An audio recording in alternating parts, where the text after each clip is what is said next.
Lisa had just gotten into an accident on a car of the guy that she was on a date with, and they went to an Angel Stadium. She got whiplash, but she went to my dad at the office, and Dad said he put his hands on her, as he always does for everybody with whiplash, to adjust them if he can. And he said, and I actually feel like she's not the right one for you, Brad. And I said, why do you have that right to do this? I was a little offended, I kind of liked her a lot. But when I settled down finally, I said, what did you mean by that? And he said, I just don't feel like she's the right one. I put my hands on her there, and somehow right when I touched, I just felt like, no, you have someone else. And I said, thanks. He says, now you can go ahead and date her or marry her or whatever you want to do. I'm just telling you what I felt, he said. And I didn't listen. The DJ, I said, hey, in about 20 minutes, I'm going to have a woman here, a young lady here, and I'm going to propose to her. And I wonder if you could help me. Her name is Lisa. And he said, okay. You say, what, 10, 20 minutes? And I said, yeah, make it 20. Because he was supposed to get on and say, okay, you guys have been dating now for a while. And Lisa, are you there? And we want to tell you that Brad wants to ask you to marry him. And I just want to tell you, you marry him. That's what the DJ said. It was funny. The whole thing was funny. But it took him a lot longer than the 20 minutes. It took him almost an hour to get on. So I'm sitting here on the couch waiting for him to propose to her. And I couldn't go anywhere. And I ran out of things to talk about. I was just sweating bullets, this whole time. So finally he says, you may be sitting on the sofa, contemplating your relationship. Oh, it was just so worth the wait. This guy did a great job. So Lisa and I got married, and we have 4 beautiful daughters. There's so much to love and admire about them. Okay, so Rebecca is the oldest. She just knew how to study, and it was a great blessing. She loved animals. One time a cat came in. The mother of the kitten had the kitten on Becca's lap in bed. And Becca she just drew those things, animals and nature and things like that. She's an author now, writing about simple things like that and doing a great job. She met somebody who was looking for his cousin when he knocked on our door. His name was Francis Rode. She met him, and he turned out to be the greatest blessing we could have imagined.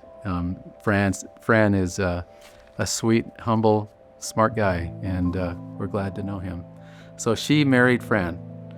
Lisa, after that first time that we saw Fran, and we said, they don't live here in this area, he then left, and Lisa came to me and she said, I think he and Becca are going to get married. I'm going, how do women know this? But it happened. I think the way they looked at each other, I don't know. Maybe that's the only way.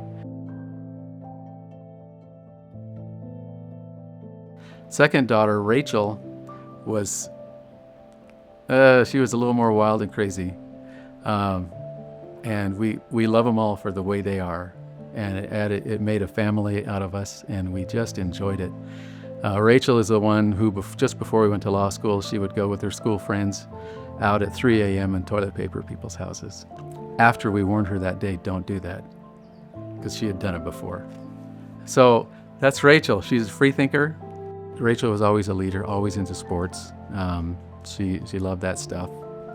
Anything that would give her a rush, toilet paper included, was what she wanted to do. She wanted to be around people. She wanted to have fun. But she has turned out to be actually very brilliant in working with her husband, Lonnie. They put together a house that they're renting and have a significant income coming from that alone. She knew Lonnie was the right one right off the bat. Lonnie's an airline pilot. Yeah, Rachel is always somebody that has really solid advice. And usually it's not what you think. It's just amazing what she can do with her mind and see a need and fill that need so easily. It comes easy to her. So, and then we had Kimberly, and Kim was great. She was great. She was a lot easier, it seems like, or at least I wasn't home to notice. Kim is gifted artistically. I don't know if you've seen any of her artwork, but she does it all the time. She's never doing nothing. and she'll have little notebooks, and then she'll make these things, and there will be backgrounds and backdrops and all kinds of things. And then she sees life different than I do, and the world around her. And she draws it, and then she makes it abstract on top of that. And then when she's finished with that, she starts another one. You should see how many she's got. She's got scores of them, full notebooks. And she's just an amazing person. And then Melanie, with February. Melanie is also great. She has great judgment. She, to her favor, she loves cats. Just loves cats. She is a very sweet-natured person. She's willing and able to jump in and get people talking and enjoying their company, and then they get to enjoy Melanie's company as well. I think she married wisely, Tom, and they both love doing computer stuff, and they're really good at it. Melanie's also a dancer and loves to do things independent of others. A lot of dancers are that way, I think. It was fun. There was a lot of female hormones going around the house. I was the only one that wasn't.